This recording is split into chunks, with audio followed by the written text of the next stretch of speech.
Okay, so yan po, isang mapagpalang araw na naman po sa inyong lahat, mga madam sir, mga boss, mga lods, mga lodi. Another property for sale na naman po, yung papakita ko sa inyo. At andito naman po kami ngayon sa bayan po ng San Manuel, Tarlac. Ayan, bayan po ng San Manuel, lalawigan po ng Tarlac. So tara, i-check natin tong property na ito. Okay, so yan po, mga madam sir, mga boss, mga lods, mga lodi, mga idol. So ito na po yung property na ibinibenta, 2.3 hectares po na along Cemetery Road dito po sa bayan po ng San Manuel, lalawigan po ng Tarlac.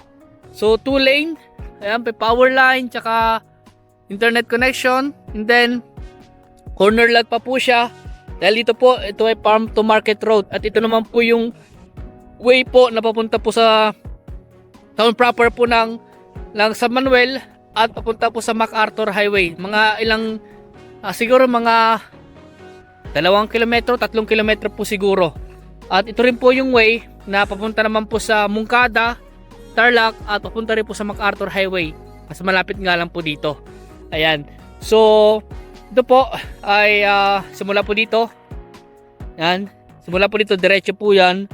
Siguro po yung haba po dito nasa mga ano po, nasa mga 300 to 400 meters po siguro. Kulang-kulang kalahating kilometro po.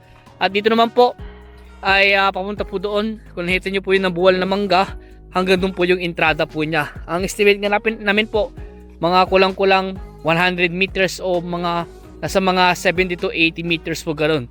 Estimate lang naman po yun.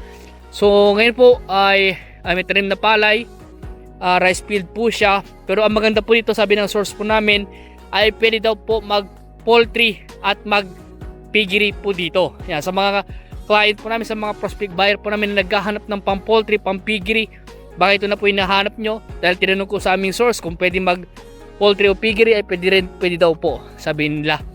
At pwede rin po pang farm lot, kagaya po ito sa rice field, pwede po tayo ng mga fruit bearing, ayan, mangga, kagaya po dito sa kabila, sa kabilang property, may mga mangga silang tanim. Ayan po, may mga mangga silang tanim. So, pwede rin po kayo mag-trim ng mga fruit bearing po dito, mga mangga. Ayan. Kung ano yung mga gusto nyo itanim, pwede po. At sa ngayon po ay tuyo na. May irrigation ba dito, boss? May irrigation? Wala. Wala akong nakita irrigation eh. Pwede. Kaya source of water po dito, deep well. Kaya kanina yung mga nadaanan po namin, napapatubig sila kasi matagal na po hindi umulan eh. Mga ilang araw na rin hindi po umulan. So, deep well po yung source of water nila dito. Tsaka yung power line, ayun lang naman po yung power line. Okay, so kitang-kita pa dito yung bundok ng ng Bulaylay sa bayan po ng Kuya po. Ayan. So ito po, hanggang dito daw po. Yan, diretso po yan. Kaya yung 2.3 hectare maluwang po yun.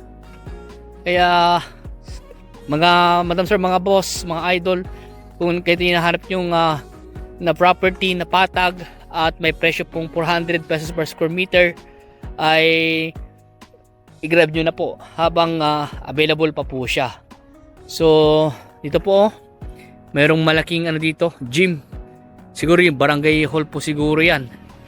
Tsaka may mga kabahayan na rin po sa part na yun, no? May mga kabahayan na rin po.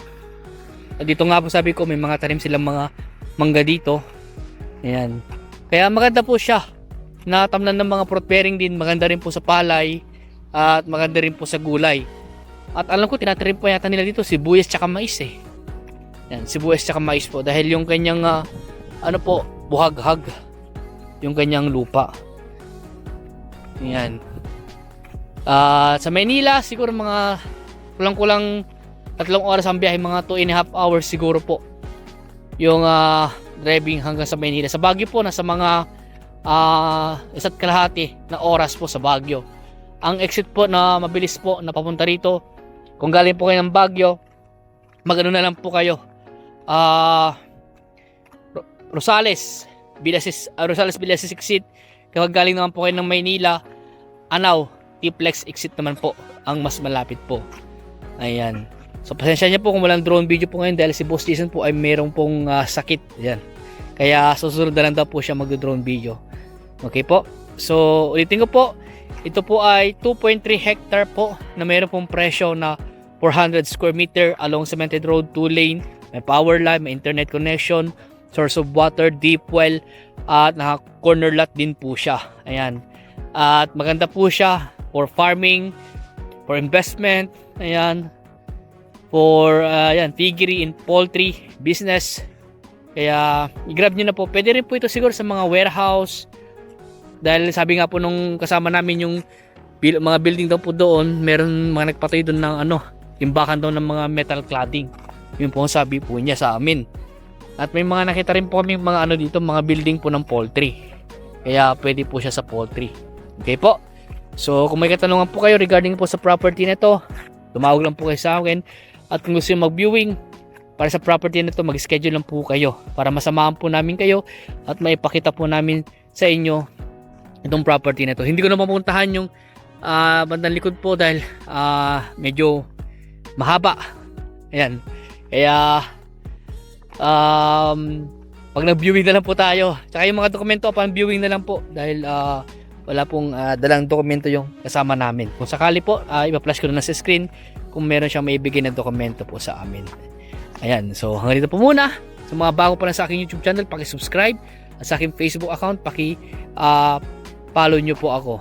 Ayan, so hanggang dito po muna. Maraming salamat po sa inyo lahat at God bless po.